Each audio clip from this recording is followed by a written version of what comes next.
We have a quorum.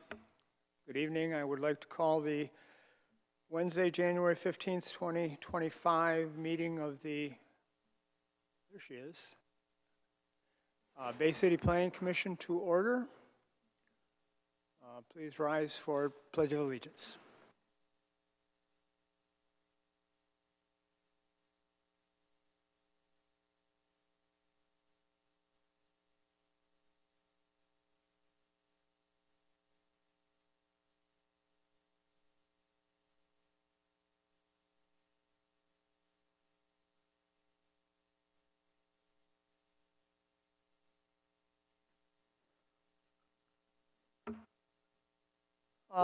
I'm Doug Rise, Chair of the Planning Commission. We have with us tonight a new member, Dennis Bonacek.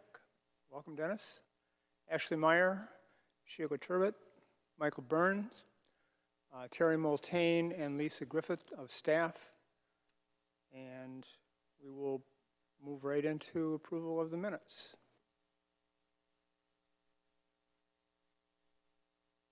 I move approval of the minutes. I second. I have a motion and a second to approve our minutes from the last meeting, which was November 20th, 2024. Any questions, concerns, comments? Hearing none, all in favor say aye. Aye. Aye. Aye. Opposed, same sign.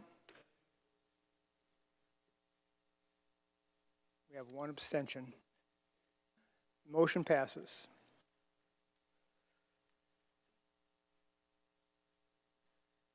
This is a time for anyone from the public who wishes to comment on anything that is not on our agenda tonight to come to the podium, state your name, and give us your comments.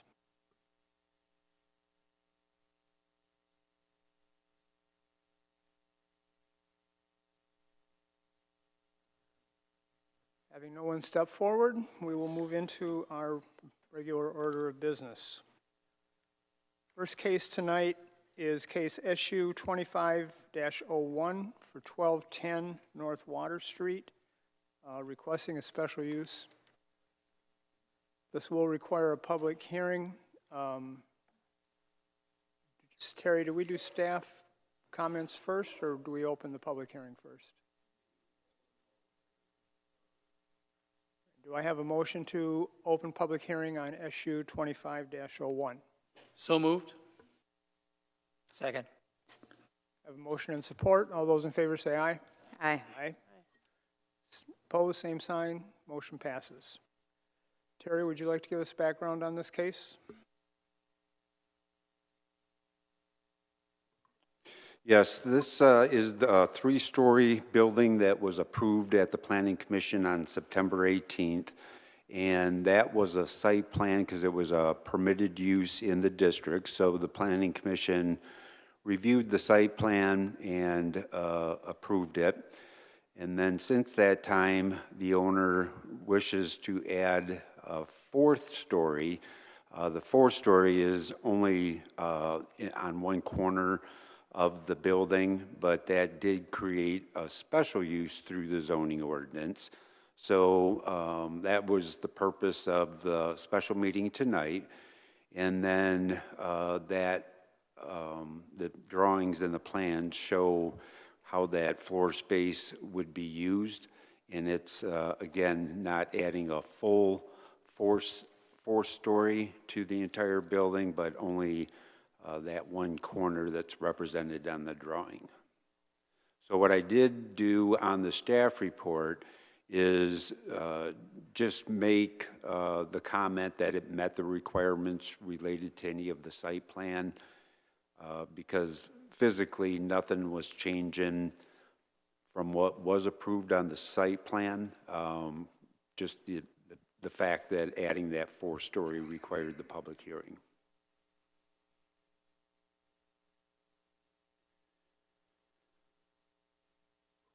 Do we have a representative of the applicant present?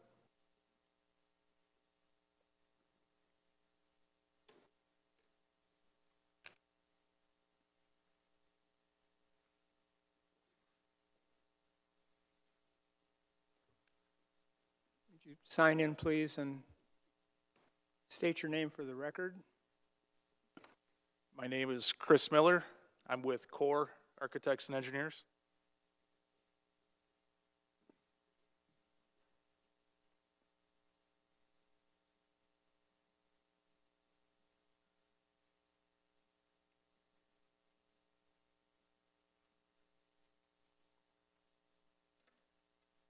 Would you like to provide us with any comments on the application, please? Nope, Terry gave a good synopsis. That's what we're asking for. This was something that came up as a result of change in this particular unit? Yeah, just further development of the project. We were just looking at the unit mix on the third level, and there was a desire to add this additional amenity space on the roof. Another component here, there's going to be a new building code adopted this spring, and this special use would also allow for an activated roof to remain as part of the project. The new code is going to recognize activated roofs as a story, where it doesn't right now. So we're trying to tackle two issues at the same time. Any commissioner have a question? Mr. Bonacek? What exactly is an activated roof? It's just going to be a gathering space on the roof surface.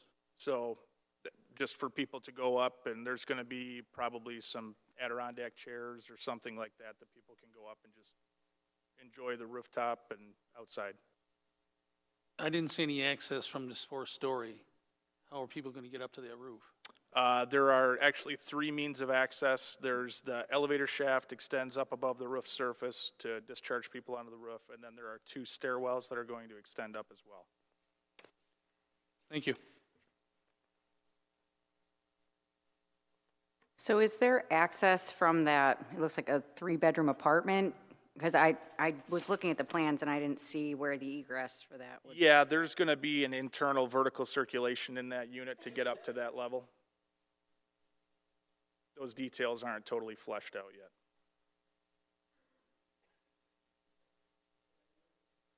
That unit would have actually its own private access to the roof? Correct. And so you talk about it being a meeting space on the roof. Is that strictly for residents or is that potentially open to the public as It well? would just be for residents.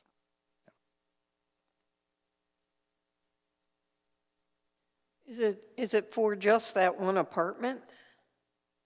That 3-bedroom apartment? The rooftop space? No, that would be for everybody in the building.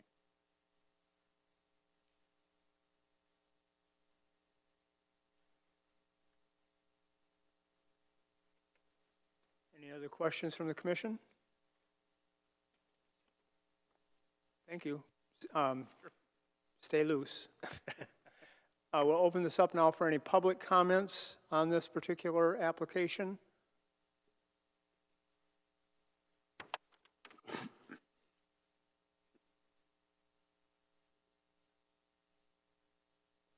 Having no one step forward, I believe we can close the public hearing. Do I have a motion? Move to close the public hearing? Have a second? Second it. Have a motion and a second to close public hearing. All those in favor say aye. Aye. Opposed, same sign. Motion passes. We'll now move into the business portion of this.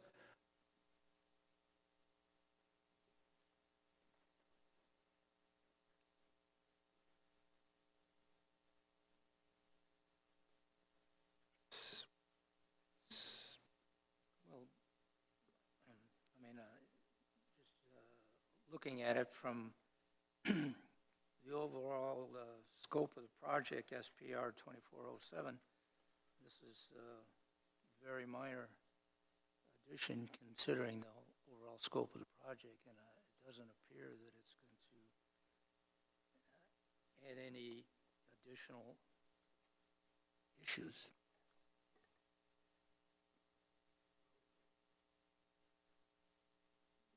Any other comments, concerns, questions? Dennis? Just looking in the immediate vicinity to see what the surrounding areas, like you have the boathouse right across the street, which is 4 stories tall, and there's nothing else in the vicinity that looks like it would be hampered by the inclusion of this 4th story.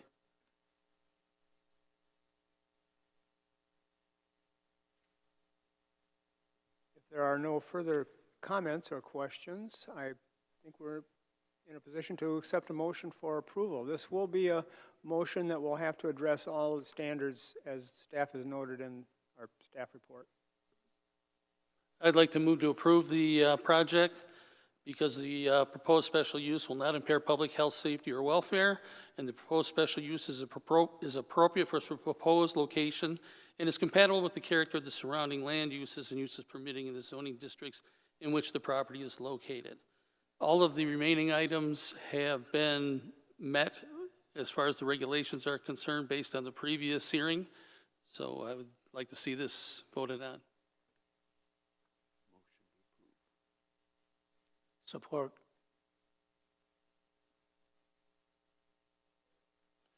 You, I have Dennis add a motion to approve. That's how I started, but I will add motion to approve. Okay. Support. I have motion and support to approve SU 25-01. All those in favor say aye. Aye. Aye. Aye. Opposed, same sign. Motion passes.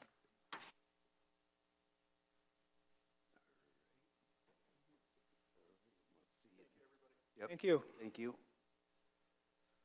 Okay, we will move on to case SU 25-02 for 1019 Garfield Avenue in the 4th.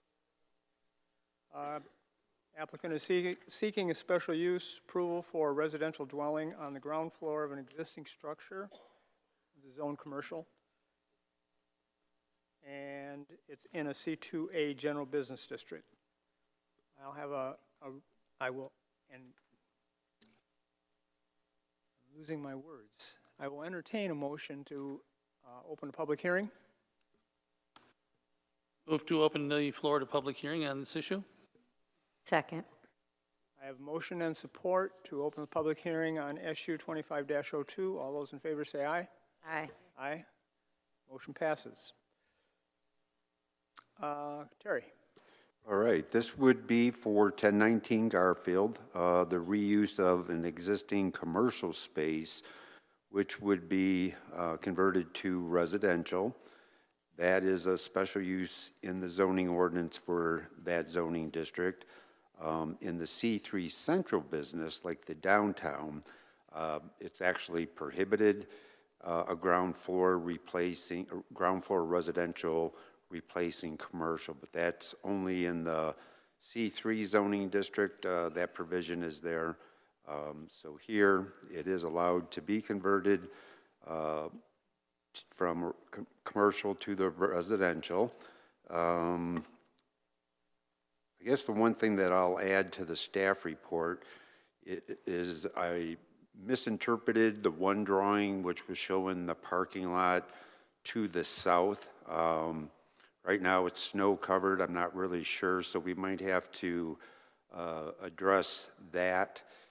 And other than that, the floor plan is there. I do see that on the site plan, the dimensions, there's not a foot measurement used there, so I'm not sure of the exact dimensions and might be speak to that. No. No, I didn't convert it to metric for you either. So, and then of course, looking at the drawings and then even the photograph in the staff report, you can see that there's a single family home and then adjacent to it is this commercial space. It's my understanding, and again, please correct me at the podium if I am wrong, but at the end, this would be a 2-unit. So having said that, that's all I have.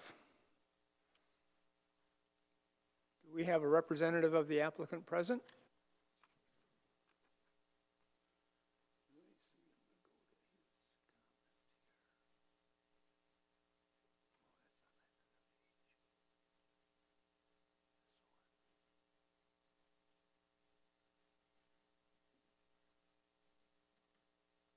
My name is Joseph Miska. I'm the applicant for this property. So, as far as the dimensions go, I was gonna say, Excuse me, sir, is the microphone on? I think it is. Is the green light there? Yeah, the green light's on. Okay. Make sure you speak right into the microphone. Okay. So, as far as the dimensions go, I saw your email, and I was kind of confused as to the question you were asking about the parking lot. I've got a scale on every drawing. It's inches to inches, so it's 1 inch in the drawing is 60 inches in real life. So for the parking lot, you would say 1 inch is equal to 5 feet for that particular drawing. If that clears up any of the confusion. But Terry, correct me if I'm wrong, I thought off-street parking doesn't have to be considered for a change of use in this district. That's correct. And that's why I did include that statement in the staff report. The only caveat to that is if parking is going to be provided, then the ordinance says that it has to be a hard surface, which is concrete, paved, some form of hard surface. And from the pavement in front of the garage and adjacent to that pad, that was the parking spaces. But then across the street is where he was expecting to maybe have some additional parking. There's a parking lot across the street that's included in the sale. Okay. Is that paved? Yes. Okay. Noted that was a separate parcel altogether, but that is included in the overall Yes, project? yes, it is. So what that means is when a new use is being proposed for that building, if it's in that zoning district, then we don't have to provide, they don't have to provide a set number of parking spaces to meet.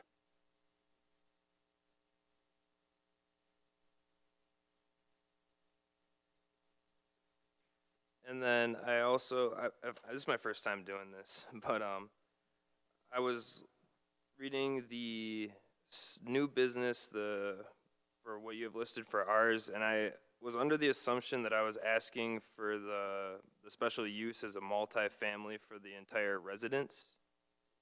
It says it's just requesting residential dwelling. Is it gonna zone residential on the first floor, or is it still gonna be a special use multifamily across the entire residence?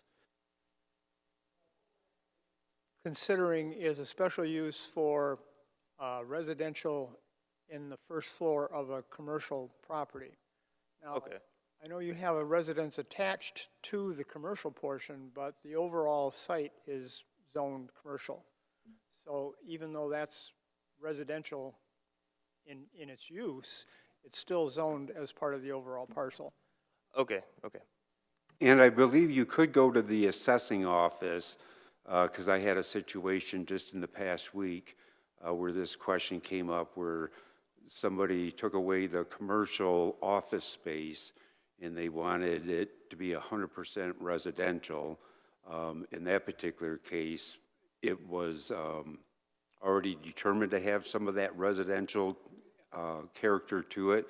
So the assessing, based on the property owner's request, took it off that commercial improved designation and then put it as a classification of all residential. So I believe it would be best to still, if this is approved, to go to the assessing office and ask, what classification that it should be. And they should very well change it to all residential. Well, I don't know how that would affect the separate parcel across the street, which is also zoned commercial. I don't know if, well, that would be between. Yeah, and that only changes any code designation that the assessors may have for taxing purposes, and that it doesn't change any of the zoning. Matter of fact, we're always clear with the assessing office. Zoning can only be changed by the planning commission and the city commission.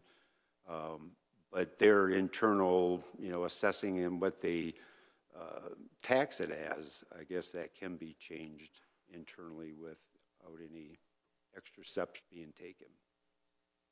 It's more a taxing issue of the property. To confirm what Terry had said earlier, this is going to be 2 units? Yeah, so originally I had proposed doing the 2 units, getting the commercial space, a residential space, and then having the residential side itself being the other rentable dwelling.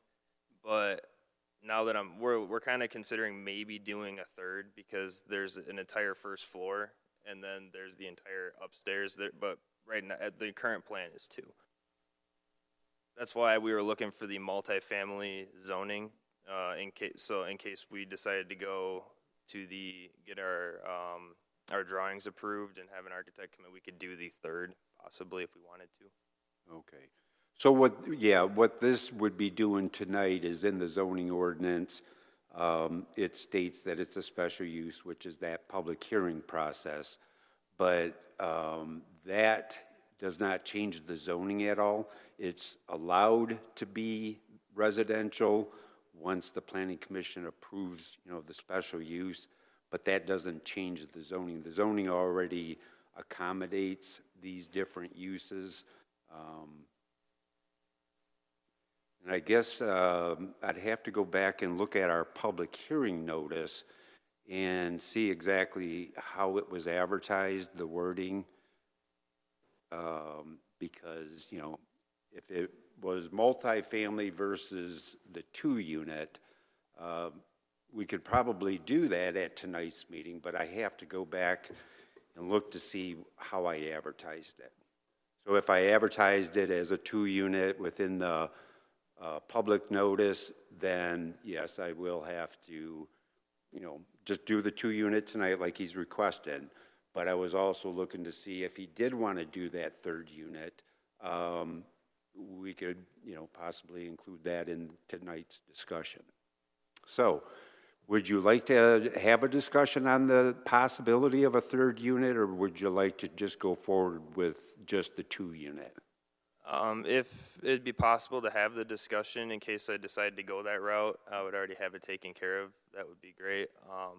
It's just something that we had started to consider after the fact, and I believe that when my partner had put in the application, we put it in as a multifamily, not as a. So I thought we were already going that route. I just wanted to clarify because. Okay, well, and my clarification is to make sure that the property was registered as a rental as 1 unit or 2 units? 1 unit, correct? Correct. Okay, because of the commercial space. Now, we're converting the commercial space to the residential with this special use approval. We're not really, I think as soon as I see this advertisement, public notice, I'll be able to know for sure. But I'm just thinking if we're here tonight and what the special use is for converting that commercial space to residential. So that's, what we're discussing. It doesn't have multiple family. So just bear with me. Lisa's going to go get that public notice, and we'll see how it was listed. The way I'm reading the introduction to the staff report,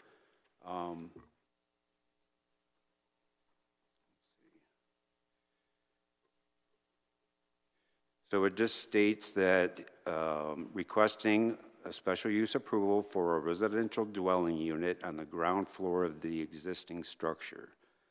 Dwellings located on the first floor of commercial or office buildings is a permitted use with special use approval.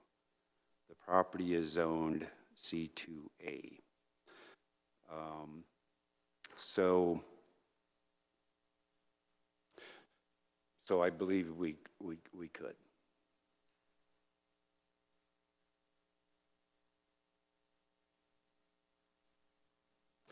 I guess, I don't see a reason why, because the the other units in that commercial zoning would require the special use, which is what we're doing now. Any comments? Let me ask this. On Appendix A to your application, under number 3, garage conversion, you note an optional use, consider converting the 2-car garage into an additional dwelling unit. Is that something you're considering in the future? No, my partner is the one that submitted the application, but our initial plan was to actually just section the garage off into like 3 or 4 little like storage spaces, kind of. Like we were just gonna use it for storage. We weren't actually gonna use it for the parking of a vehicle. We were just gonna offer additional storage to tenants.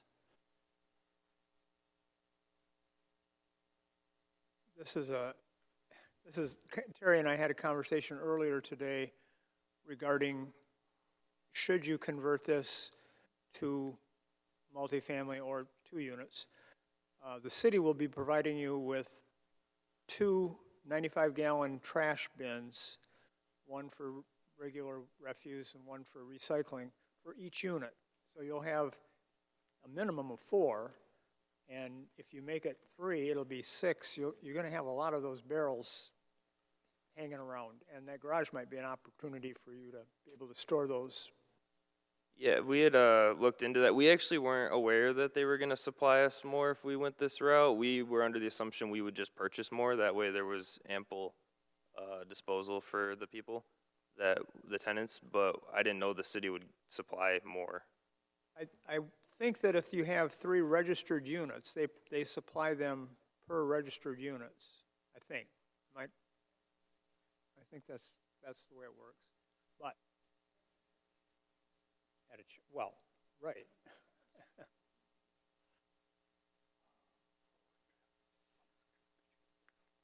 Is this occupied at all right now?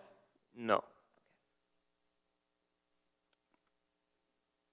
And is there access from the house portion to that chiropractic commercial?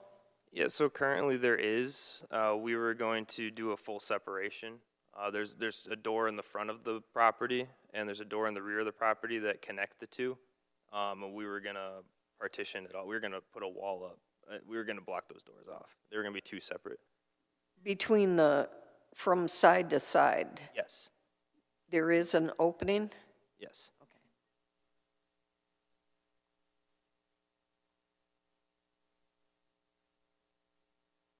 The openings are actually shown on the drawings currently. I just did the pre-existing floor plan of what's there now. And you can see the pass-through between the business side and the residential side. But like I said, they won't be there when we're done. Those are the green shaded? All the green shaded portions are doors.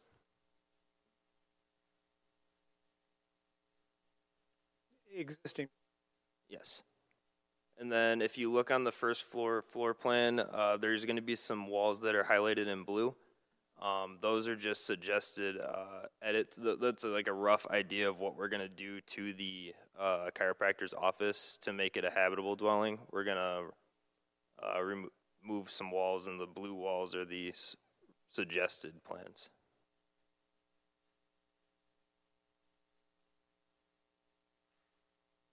And there's going to be the addition of a full bath, a half bath, and another half bath to the property later on. And a kitchen, obviously. So this drawing includes the residential part? Yes, the first floor drawing shows the residential and the commercial entire first floor. The second story drawing is technically only the residential second story, because the second story above the business is actually attached to the residential portion of the house, if that makes any sense. It kind of goes up and over. You have no access to the upstairs from the business. How many bedrooms will these be between the two? Or how many bedrooms in each unit? There's going to be 4 in the business and how many? I believe there's 6 on the residential side because we're not making any changes to the residential side. 6 bedrooms? 2, 3. Yeah, I believe there's 6 bedrooms in the residential side. Most of them are on the second story. Actually, they're all on the second story.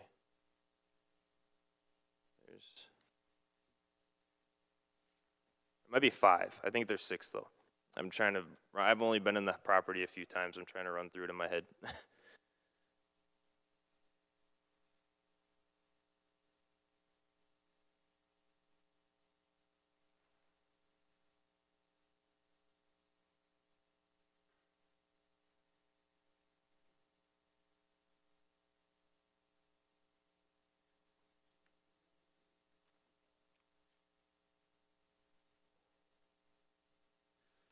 I've been waving my hand at you over here, not knowing when I was going to get recognized.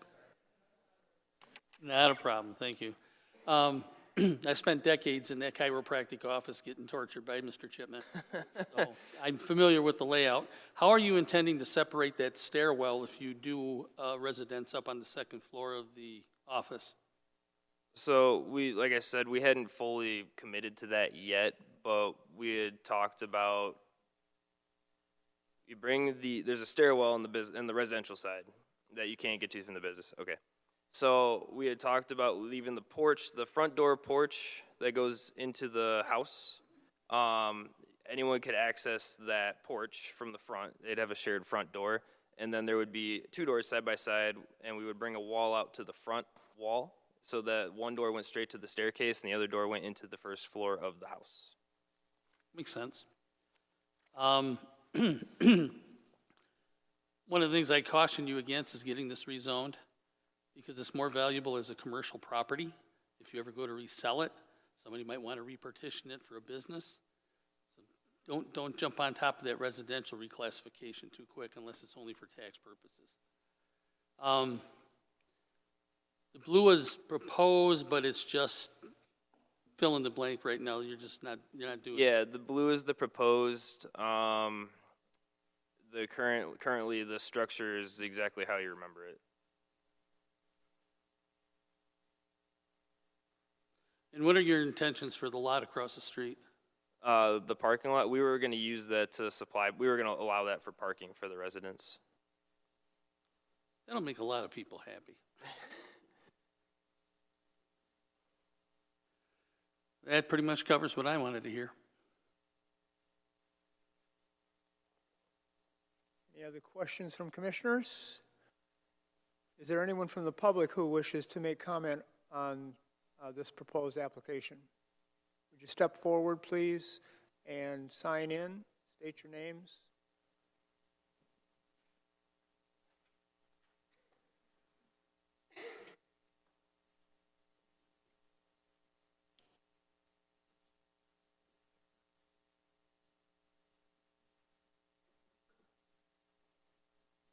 My name is Karen Melhose. We have been living there. I live on 1006 Fraser Street, so our alleyway connects as the Chipmans. I hate to see them rezone it for any reason. I'd like them to continue to keep it commercial property, only because, like they say, it's worth more. Our property value is going to be better than if they turn it into some sort of apartment building that will cause it for, depreciation.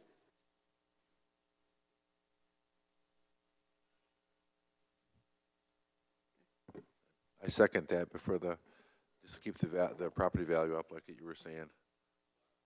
Yeah, I'm Kevin Melhose. Same household, 1006 Fraser. To keep the property value up, keeping it commercial is a good idea, I think. And we learned our lesson on the other corner with 1001 Garfield with the blue house that was attempted to turn in. attempted to turn into a 5-unit by the same Garfield Holdings place, and it was a disaster, so. I believe it was. Anyway, it's kind of, it sounds a lot familiar with the other place was, and now it's empty, and I don't know what they're doing with it now, but better than what it was.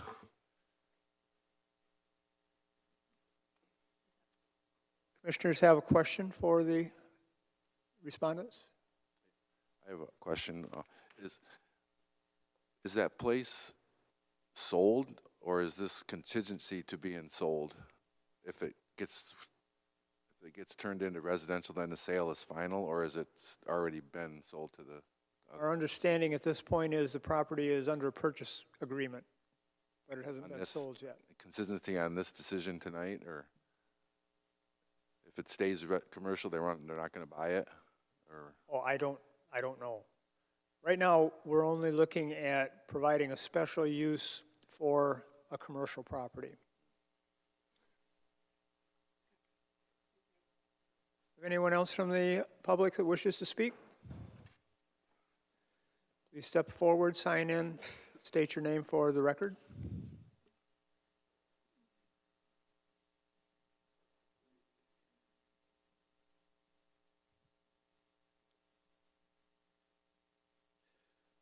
Okay, my name's Christopher Kowalczyk. I live right across the street at 1012 Garfield from Chipman's office. They mentioned 1001 Garfield. That was a circus over there. They were knocking on people's doors asking them if they would rent them, Section 8 rentals and everything else. They were all over the neighborhood. My wife and I sat on the porch one day and watched drug deals go down in that parking lot of this building. I'm very uncomfortable with it. I also had a rental unit next door to me. They were shooting guns in the backyard, shooting holes through stop signs, and the police wouldn't do anything about it. I'm concerned about the quality of renters that are going to get into this place, especially if they go to a 3-unit. We've had some really nasty renters. I had a barber shop that Magic Carpet used to own across the street from me. They were threatening to kill each other in the parking lot, which one of those guys ended up getting killed in a bar a few blocks away several months later. I'm just concerned about the quality of people that they will bring in with another rental unit in this neighborhood. There's a lot of them there already. It's just a big concern of mine. I just remodeled my house. I put a lot of money into it. I don't want to see the property values go down. I sympathize with you on that, for sure. Yes, I'm just concerned. I've seen a lot go on in that neighborhood. My family's been there for over 100 years in that house. I've seen a lot go on over the last 50 years of my life, of houses changing hand and rental units there. Sure. I will note that most of the properties north of this particular unit are, on both sides of Garfield, are zoned R2, which is two-family, with the exception of 1001, which was a commercial property that, yeah, we are very familiar with that property also. So, I just don't want to see that happen again. Understood. Thank you. Thank you.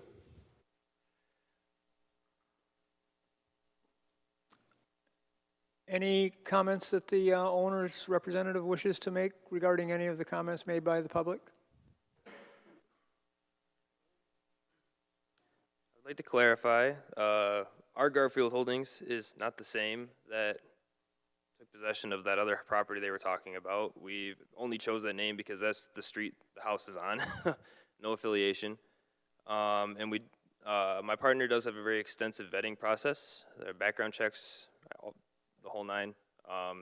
He already has several other properties in the Saginaw area that he has tenants, and we're very picky because it's not just your problem; it's also my problem if I get someone in my property like that. So, with that said, that's all I got to say. So there won't be any ownership actually living in the property itself. There will be all rental units. Yes, sir. Okay, thank you. Do we have anyone else from the public who wishes to make comment regarding the application? Do we have any other? Close public input? Pardon me? Move to close public input? I have a motion to close public portion. Support. Motion and support to close public comment period on this application. All those in favor say aye. Aye. Motion passes. Oh, I didn't say opposed, same sign. Make sure we get that in there. Motion passes. So we can move on to the business portion. Terry? Yes, I have the zoning ordinance in front of me, so I do want to set the record straight with the comment that I made earlier. So dwellings located on the first floor of commercial buildings is a special use, which was the reason we were here tonight. Dwellings located in the upper floors of commercial or office buildings is a permitted use, but then multiple family dwellings having the 3 or fewer stories is a special use. I did advertise specifically for the conversion of that commercial space, so adding the next layer, which would be multiple family dwellings having, and there's no reference to the number of units, it only speaks to 3 or fewer stories is a special use. So that would require an additional special use for the multiple family. So we're taking care of the commercial space tonight, and any additional units, which now would create the multiple family definition, 3 or more units, would have to come back and be advertised as such. Okay, thank you. I'll entertain a motion to enter the business portion of this application. I have a question first. Just from my understanding, Terry, if, what was I going to say? As far as the zoning, if we approve a special use for that commercial portion, then we're not approving for a zoning change, correct? That's correct. So it's possible the assessor, I don't know, does he have that capability? No, they only have classification. So how they classify the use, which is often the highest and best use. So that's what they do. But we always have to be in our office clear, because when people come in, sometimes they'll say, my property is commercial, and we'll look it up and say, well, no, it's zoned R1, it's residential. So we know the distinction between the two different classifications, but the official zoning ordinance and the zoning change would require a recommendation from the Planning Commission to the City Commission, and then the City Commission would hold a public hearing on any rezoning. Okay, so as I understand it, then if we approve a special use on that commercial C2A or whatever, Yep. then it's possible that that unit is still being charged a tax rate as a C2A, correct? It could be. Okay. Yep. Yep. But see, the assessor, just for detail, wouldn't be calling it a C2A. Now, we have, over the years, recognized that in some of their data entry, they had some zoning information, but we asked not to use that zoning information until we get, some new data to make sure that everything is accurate, because the assessors in that department have no authority to change any zoning district. Yep. Terry, are the special uses transferable, or hypothetically, if they changed ownership, would they have to reapply even if they were using it the same way? Yeah, no, as long as they would continue the same way, the special use runs with the land. Yep.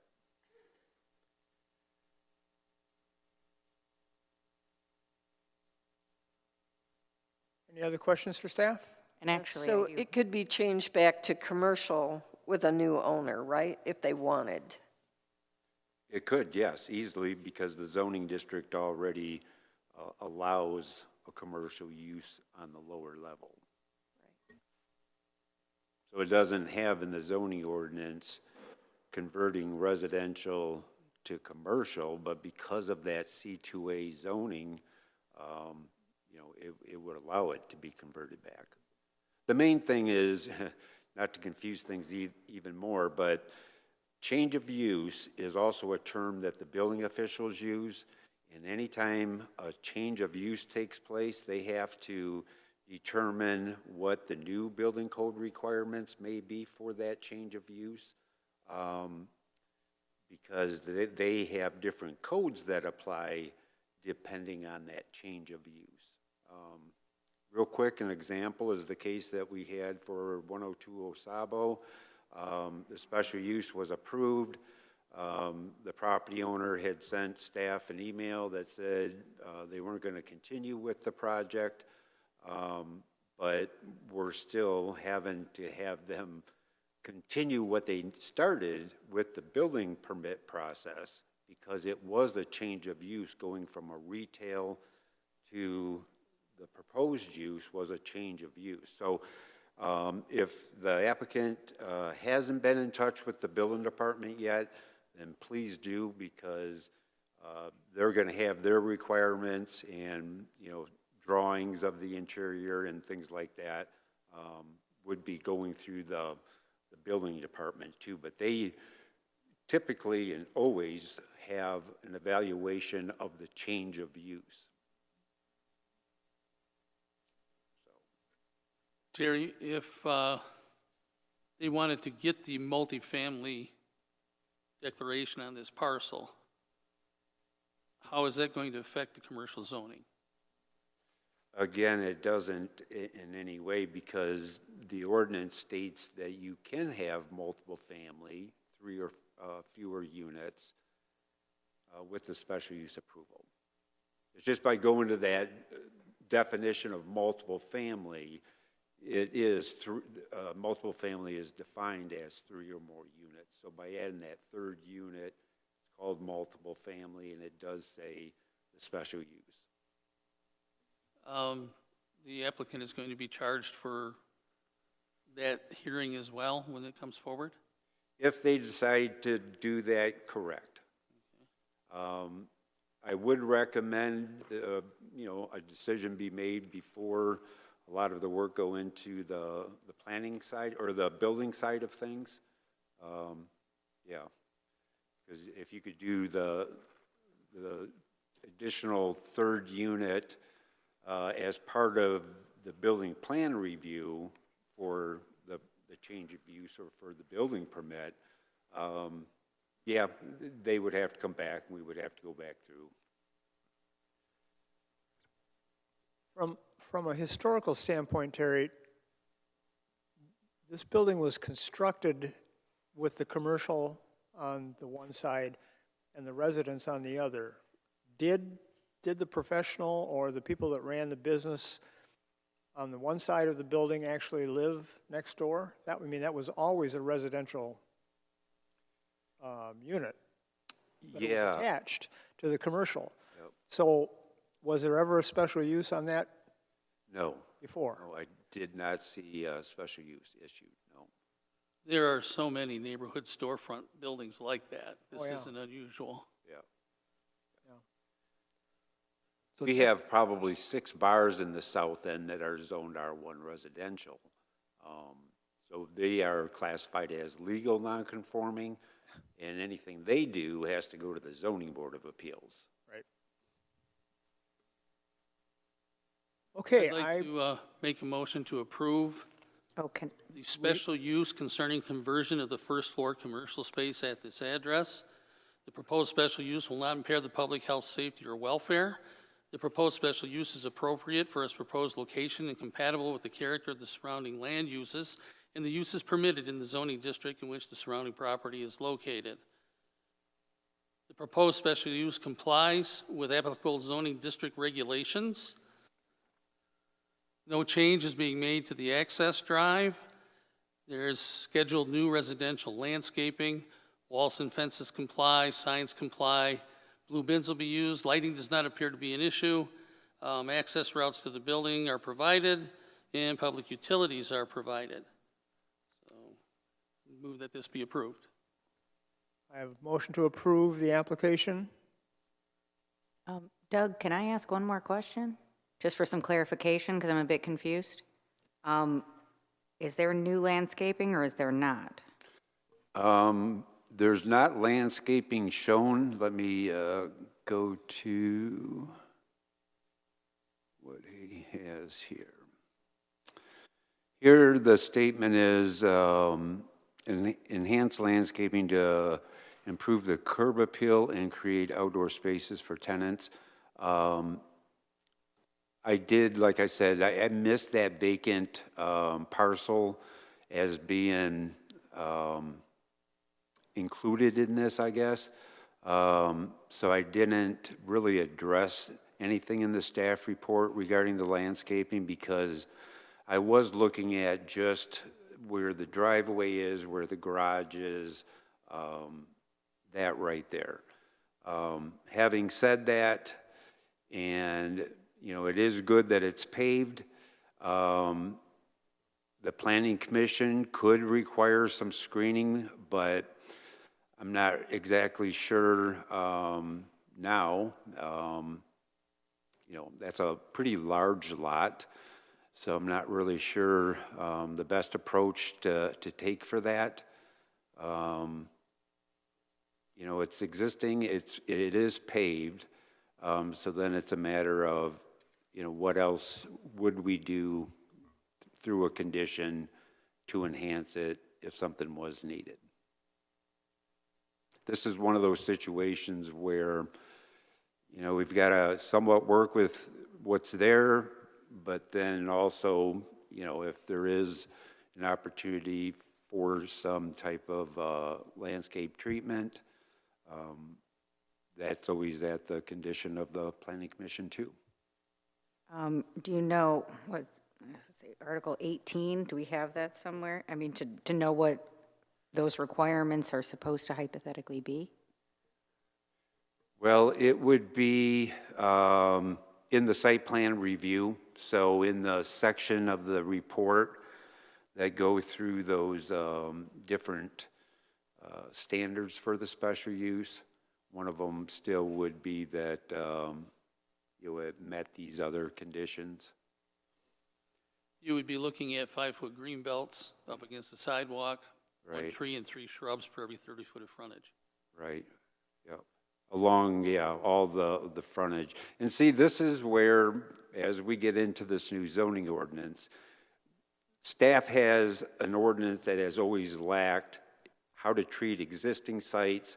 You know, how can you maybe modify something, whereas the zoning ordinance treats, if it's a parking lot, here's the full parking lot. You know, it's stormwater review, it's all that component. In Bay City, we have the reuse of a lot of these sites like this. So then it's a question of at what expense and, you know, how can that improvement be justified for the project. And what this new ordinance will have is some scale for existing sites. That's a different conversation, but I guess, you know, myself, do we construct a full parking lot, lighting, catch basins, screening, 5-foot green belt, or adding, you know, the possibility of 2, maybe 3 vehicles that would be parked over there. So that's you know, the judgment, I guess, that has to be made on these existing sites. In the staff report, it does not say that all that would have to be done. So. I wish to amend my motion to remove item number H, new residential landscaping. Terry, can I ask you too, is technically that parcel across the street, is that technically part of this parcel? I mean, technically it's not, right? Well, it's its own parcel, but it is It's under one ownership. connected with it. Matter of fact, I'm glad to see that this is the case, because another thing, some of these things happen without the planning department aware of it, but because we did find out in the past couple of weeks where somebody was attempting or wanted to sell off the parking lot of a use to another property, kitty corner. Well, the zoning ordinance says that at the time that the zoning ordinance was adopted, the parking provided on site at the time of the adoption of the ordinance cannot be further reduced unless it's replaced somewhere else. So we had to go back to that property owner and said, no, you cannot sell that property to another use because you're taking away the parking lot for the use in which it's associated, which is similar to this situation. If that parking lot over there is associated with that, building, then the zoning ordinance says that you shall not reduce the number of available parking at the time it was adopted. So it kind of does, lock in what's already existing there too. Terry, I just have a question of understanding here. We're approving a special use commercial property for residential. Would another request be required to make it multifamily?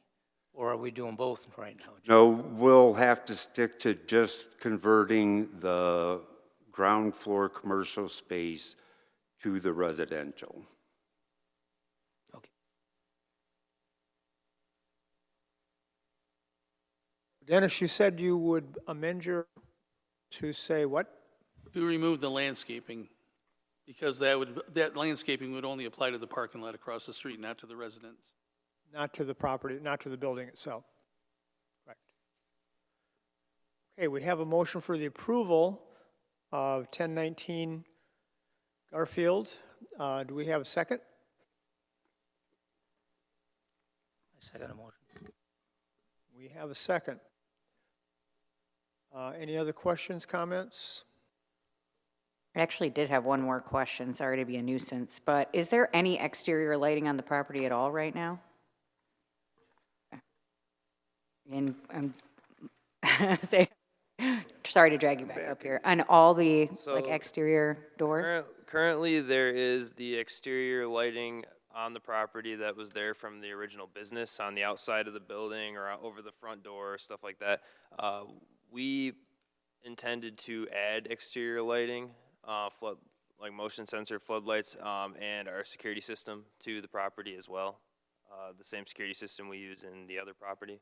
So there would be additional LED lighting that would be added to the building, but nothing obnoxious. Terry, was any of that part of the proposed? I just don't see anything in here other than just saying it's not a problem. Yeah, here in my table, I just had indicated commercial that there was no change, which is just the existing lighting.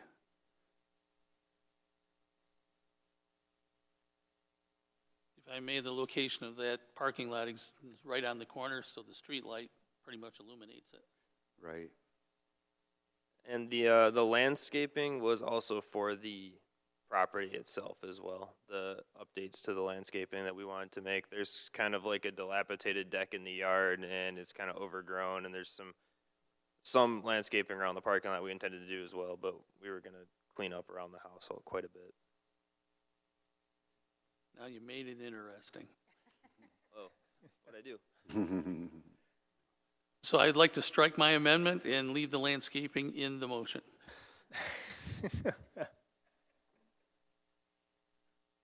Well, second approve that? I support it. Okay, we have an amended motion and support to approve SU 25-02 for 1019 Garfield. All those in favor say aye. Aye. Opposed, same sign. Motion passes. Thank you. I would like to make a quick comment for the audience. That other site that was referenced, know full well that the city code enforcement was on them, issuing tickets, trying to get inside. It was suspicious right from the very beginning with the city. They decided to go through the process, but right from the beginning, that was not handled correctly. It didn't have the correct permits. And matter of fact, I believe prior to that case being heard, the city had already gone to court. So it was something that we were actively pursuing. All right. Okay, we can move on with the agenda. I have staff updates. Yes, for tonight with the two members, and knowing that even in the past couple of years, we had some new members for the redevelopment ready community. As part of the criteria, planning department staff put together a training policy in order to fulfill the requirements of the redevelopment ready. I have that information. What I was hoping to do was to have it in your packet to highlight, what training opportunities we have, and then go through that information. Unfortunately, never got that completed for tonight, and we are, for the February meeting, expecting to have some notebooks that each of you would have to be able to at least have in your possession, and it'll have the meeting calendars and just some things that we would like to have a document or a notebook to give you. Then there's also some links. Instead of printing, the zoning ordinance, we'll have some digital links that you'll be able to pull up. And I would like to go through that training information, because it was, information that we put together for our two boards, the Planning Commission and the Zoning Board of Appeals. And I do want, the members to be aware of what we, are offering with training, and how we can help build that training for you. Having said that, in March, the Michigan Association of Planning is doing their yearly seminars in Frankenmuth. There's a day-long or a daytime session, and then there's an evening session. So if you're interested in attending, just send us an email, and we'll get you registered by the deadline. And yep, we'll get you registered, and we'll handle the per diem for the travel to go to Frankenmuth and back. So if you do have the time and availability to do that, that's good. And then lastly, on training, I still have the list that Ashley had given me as far as having some books that were offered by the Michigan Association of Planning. So we have a budget for publication, and we'll get some books ordered too, just to have them available in the office and that. So we'll cover the topic of training in February, and then in February we'll also have the annual report of the planning department. So we'll have that information together. And we did give some preliminary information to the city manager, because she does her state of the community report. And then we provided some information as far as the number of cases that the Planning Commission had and the ZBA had. But the full planning department report will be available, or we'll have it ready for February. And the other thing about the report that for this year especially is the RRC, Redevelopment Ready Community, does want to see what steps or what discussion on the 5-year plan. So that will be incorporated into the plan or the yearly review to say, okay, this is what we did, related to the master plan. And make sure that, again, that 5-year plan is is valid.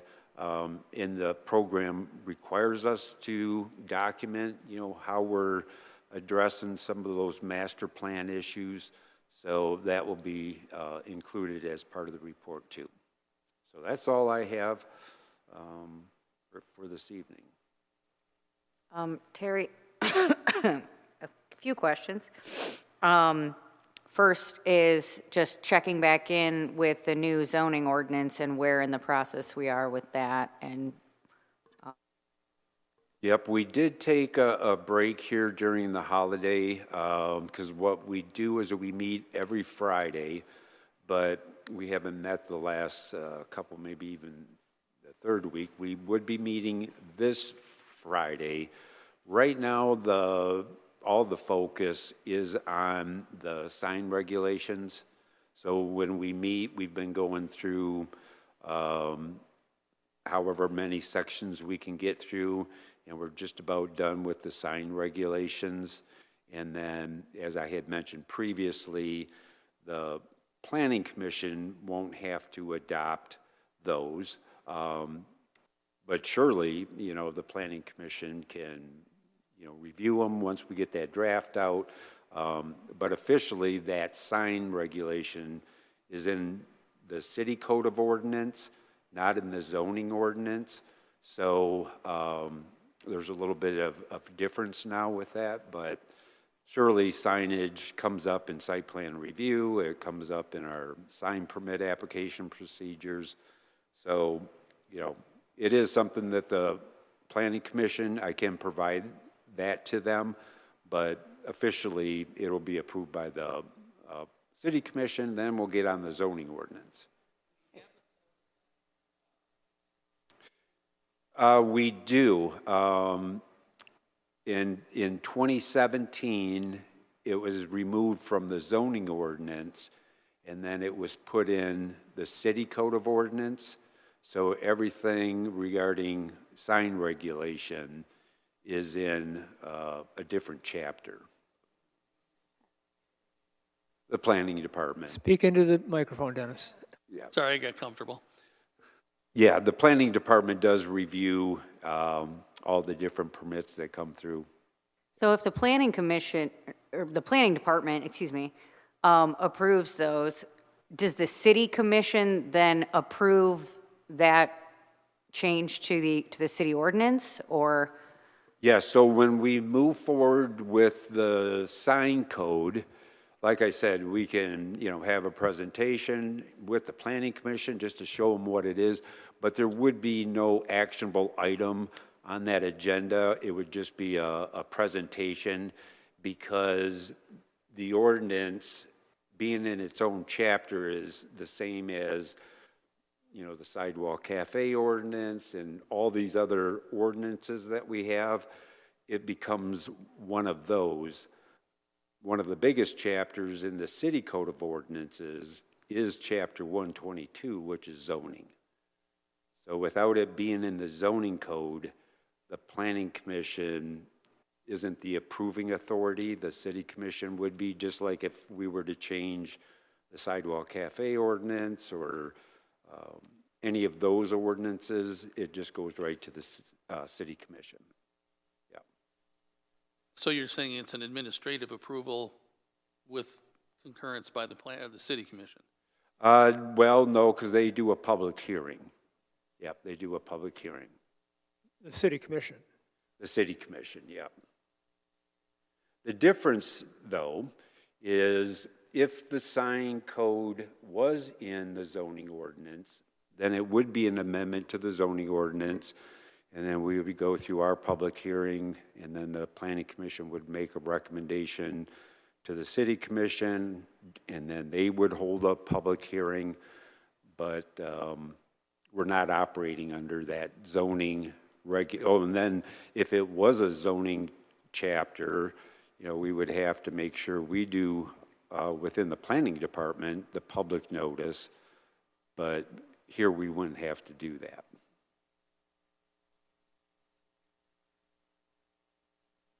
Any other items, Terry, that you want to bring up? No other than, I do know, matter of fact, maybe this Friday we'll get on that topic of, the subcommittee and what's ahead. Because, like I said, it seems like we've had this gap here. We're going to get back together again on Friday, probably still hit the signage chapter heavy, but I can start asking the question to find out when, the subcommittee of the zoning ordinance will start, so I can do that. And then I've been, partly because of Mary Sales having a bug in her bonnet, but I've also been brushing up on Robert's Rules of Order, and I just wanted to ask, I know we had that conversation last time about tabling versus postponing and that whole shenanigans, so I started kind of digging into it, and unless I'm wrong or have outdated information, it appears to me, going back over our meeting from November, that we had one item postponed till December, which we obviously didn't have, and then 2 items that are currently still on the table. So do we have to act on those? I mean, of what I've seen, it said on the table can only last for a quarter. I don't know if that's accurate, that you're supposed to readdress it within a quarter.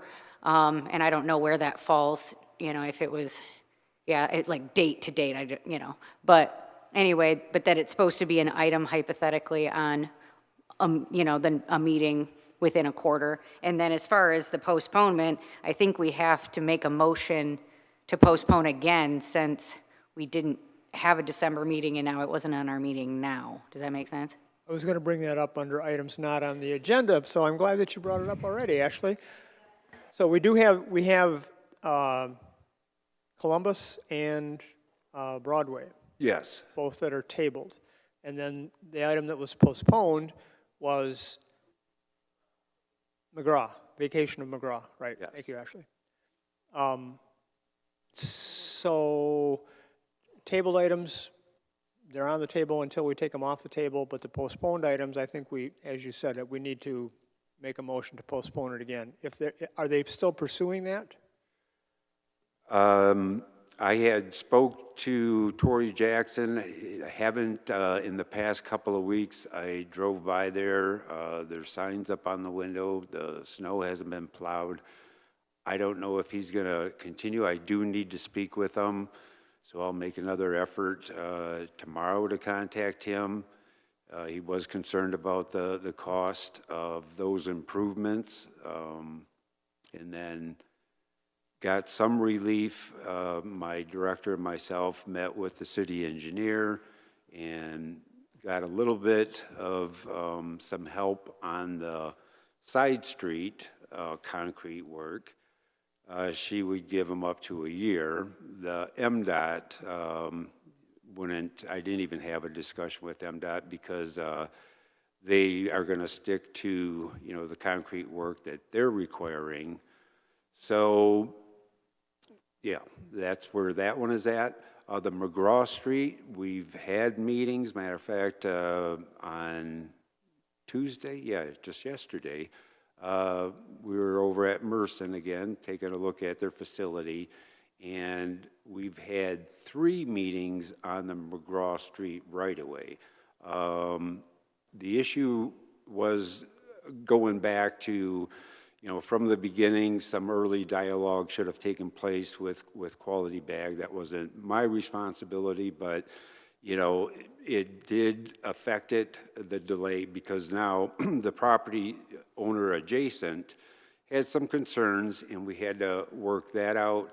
And where we left the meeting yesterday is the agreement is going to be prepared by their attorney, Merson's attorney, and it will spell out what they need to do there for that shared drive once it becomes private. So at this point, we can't take action on it, so we would need to postpone it again for another month. Right, and I'll go with, what you had read. What I had thought after our meeting was as long as it was picked back up on the table, from the table, then we could proceed. I know in part of Robert's rules, I had read where the board has to make the decision to bring it back to put it on the agenda. So then that would have been 2 meetings, one to talk about putting it on the agenda.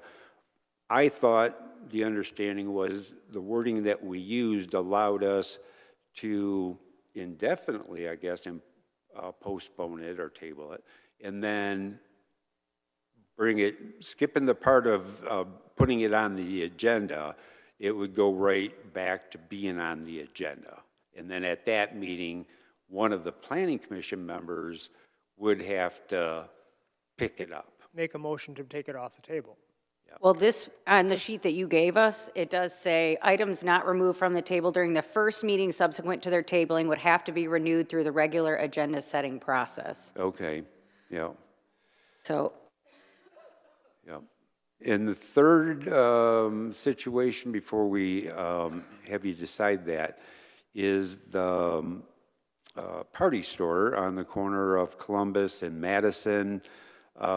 They had, as you know, delays with the architect, had visits in the office. They were having a meeting with the architect.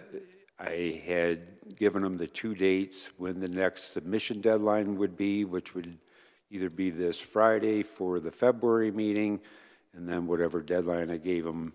I said, if you can work out with your architect or engineer, you know, still get a drawing to me, and then we'll get it to the planning commission. So if we need to act on it tonight, then thank you for bringing it up, and that's what we should do. I don't think on the tabled items we need to take action so long as we were aware that they're on the table and we have that coming up next month. yeah, I think by Postpone- next month we would have to Next do month we would something, have to take do it off. something. I mean, I don't know if you can take it off and put it back on. I don't know if that's a thing, Well, but you can take it off the table and then take action on it. if they were ready, but I just mean like if we had to continue, I mean, I think, you know, you can't, from what I understand of what I've read, you can't just leave it there indefinitely. It has to be, No, and know. it may be that we table it again, but we have to take action to do that. We can't leave it on the table indefinitely. right. And what I understand about postponement is I think we do have to tonight because we missed that December meeting, as far as I understand. Now, what I have read says that you don't necessarily have to postpone it to a date, but you do have to postpone it to an event. So if you remember the last meeting we had where one of the cases we talked about until they had brought back a site plan. You can do something like that, although something I read said caution you kind of against that because sometimes it kind of leaves things open. And but anyway, you can kind of do that. If there's a step in the process, we could say, well, when they provide us this information or something, then you don't have to keep doing it. You can do it until that point. But otherwise, if we do it based on a timeline, then we have to keep doing it every time that timeline is reached, basically. So Terry, I'm talking about McGraw now. That was a street vacation. Was there an application that was submitted for that? Yes. Was there a fee Yes. associated with that? So if we have to do something with it at some point in time and we have no information, we would not proceed with it. We would end it. And then they would have to start over again, which I guess based upon what they're running into, I wouldn't like to see that, but you need to impress upon them that we don't necessarily want to be obstructionists about their request, but they need to. Yes, they are on this. It was only because of the holiday that kind of threw off some of our meeting dates to talk about this. So at the last meeting that we had with Merson, it was in agreement that let's have your attorneys prepare this agreement, put all this in writing to ensure, and basically what needs to be put in writing is just everything is going to stay the status quo and nothing else is going to change. So the attorneys are going to be, because what they want to be able to do is kind of share that drive or that street like they are now, because in order to get their trucks into the bays that are already there, they have to be able to maneuver across one another's property to do it. which before it was on that right-of-way, even though it was just a gravel and grass area. But that's how it kind of operated.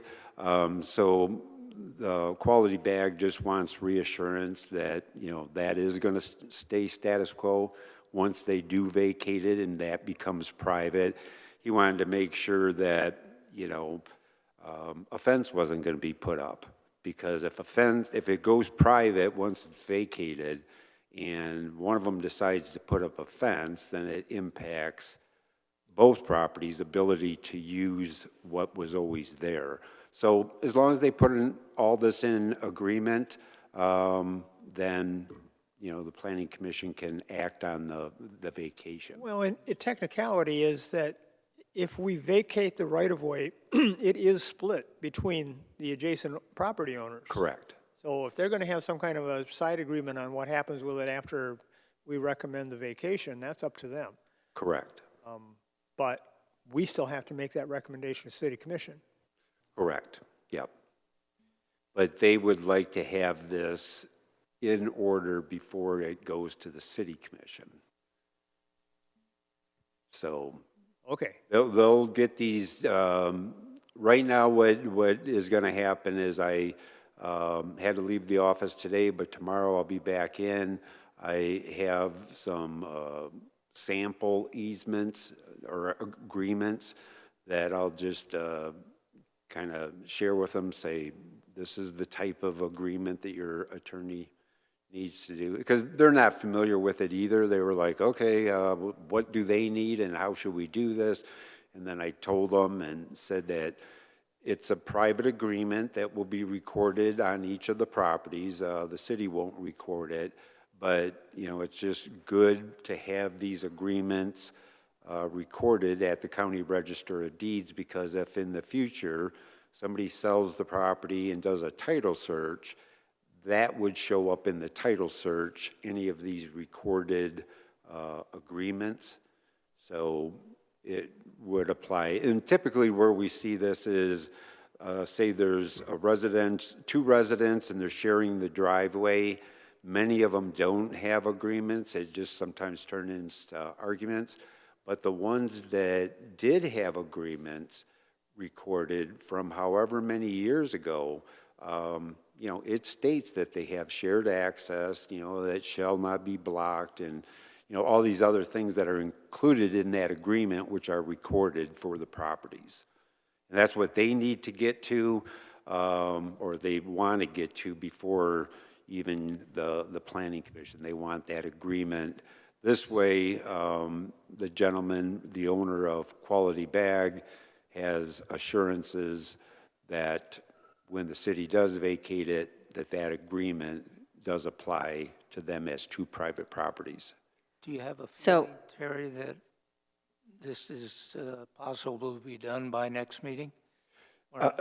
Yeah, I mean, they do. They want to get this done. It is one of their most pressing issues, is to get this resolved. So, Or could we make a postponement contingent on their submitting that agreement? You know, and say, if they really want to have that to, you know, before we do the vacancy, we could do that, and then we can just pick it up at whatever meeting. I think we might be better off just to table it. Why don't we just Rather table than, it? rather than continue the And when they're postponement, ready, we can bring it we up. actually table it. okay. Yeah, the other thing I was going to mention to you is I think with tabling it there, and you can look into it further and find out, but I think it's supposed to be on the agenda automatically because it's still sitting on the table. Yeah, that was something I was going to bring up also. Any item that we have tabled still needs to be on the agenda as a tabled item. Okay, yep. And then we can. Like it do with was as at we the want. last meeting where those were on the agenda, even though they were tabled at a previous meeting. Can I add my 2 cents? Yes? Or 3. Tabling something, that means it's going away. You don't want to see it again. You put it on the table and you let it fall off in 3 months, and then you don't have to deal with it. Your postponements have to be to a date specific. For instance, we are going to postpone this until the next Planning Commission meeting on such and such a date. Trying to postpone something based on activities of the parties requesting approval is not the way to do a postponement.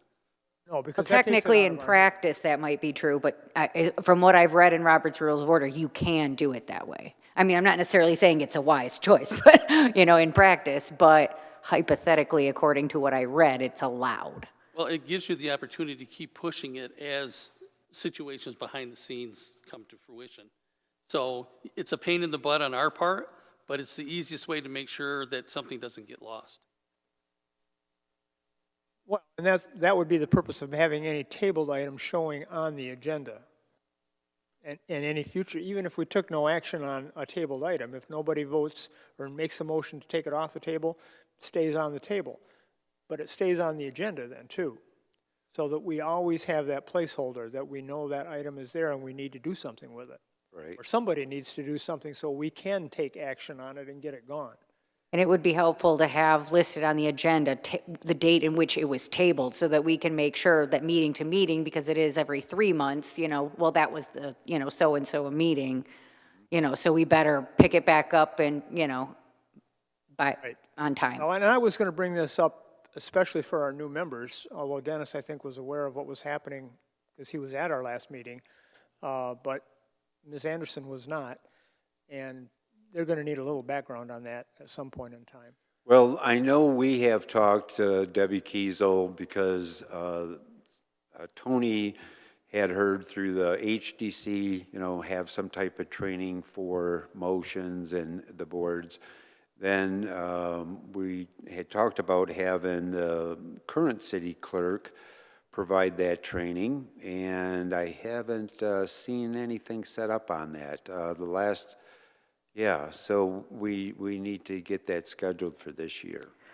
Mary was talking about too, that if the clerk didn't have time, or for whatever reason it wasn't in the budget or whatever, that she knew a certified parliamentarian that would be she'd have to speak to her, but more than likely would be willing to do a training, a one-time seminar or whatever, and open it up to all committees, boards, whatever, to go over Robert's Rules of Order and the whole thing. Yep, yeah, and I'll bring that back up and we'll try to get that established, yep.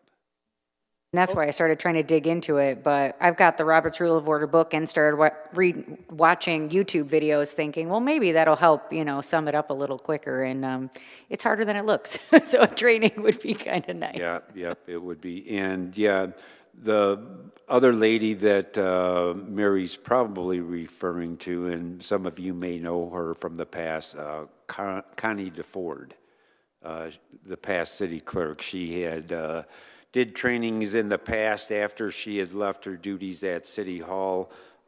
So we will, find someone and get that training for all the boards and ourselves. For our purposes tonight, I would like to entertain a motion to table the McGraw Street action. Do you mean table or postpone? Because we Table. postponed already, so. It's postponed already, which means we need to do something with it now. And my suggestion would be that we table it. That way it will be on the agenda. It doesn't preclude any future action, but it will be there so that the parties involved in this can be aware that we need to have action or information from them before we can take action. And if it's not forthcoming, we can take it off the table and dispose of it by denying it. And Terry, I know we had a little bit of discussion about this when we were talking about the differences the first time, but when I reread it, I think I reread it a little differently, but feel free to correct me if I'm wrong, that we had said something about like public notice and stuff was affected based on, how you did that was one, maybe my memory's crazy, but I thought that was part of our discussion last time, was that there was a difference in, when you had to, send out public notice for things and when you didn't. I don't think when I reread it, comparing my memory of our conversation to what I was reading, that was my interpretation of it, but it might be something else to dig into a little bit more to make sure that that the way we're doing it, doesn't affect that element of it, if that makes sense. Yep, mm-hmm, yeah, to make sure that that's the case, yep. Yep, you want to do things right in the proper order, so we'll make some adjustments. Well, We need to do something with the McGraw Street property, so what's your pleasure?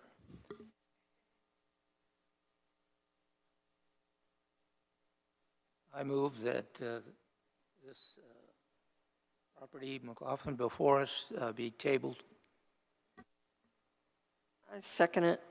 Oh, and can you add till, well, We just have oh, never mind, it doesn't matter. Ignore me. I'm not. motion and support to table the McGraw Street vacation. All those in favor say aye. Aye. Aye. Thank you. It's an honest vote. Pardon me? Okay. So then the motion passes. Item is tabled. And then the other two were taken care of because they were, They're already tabled, and we're not taking any action. Unless somebody wants to bring them off the table. And again, we have to start seeing those on the agenda, all the tabled items. All three of them now. yep, yep. So are you denying the other two that were tabled? No, they're just still on the table. They just stay on the table until we pick them back up again, which we'd have to do within 3 meetings of whenever they were initially brought onto the agenda. Okay, All right. Yep, fun and games. thank you. We have any other items to bring forward to the commission tonight? Move to adjourn. Have a motion to adjourn. All in favor? Second. Have to vote on it, but aye. All right, thank you for your time this evening. Tony's a stickler, so I just wanted to do it. Yeah, so, yeah, the public hearing, huh.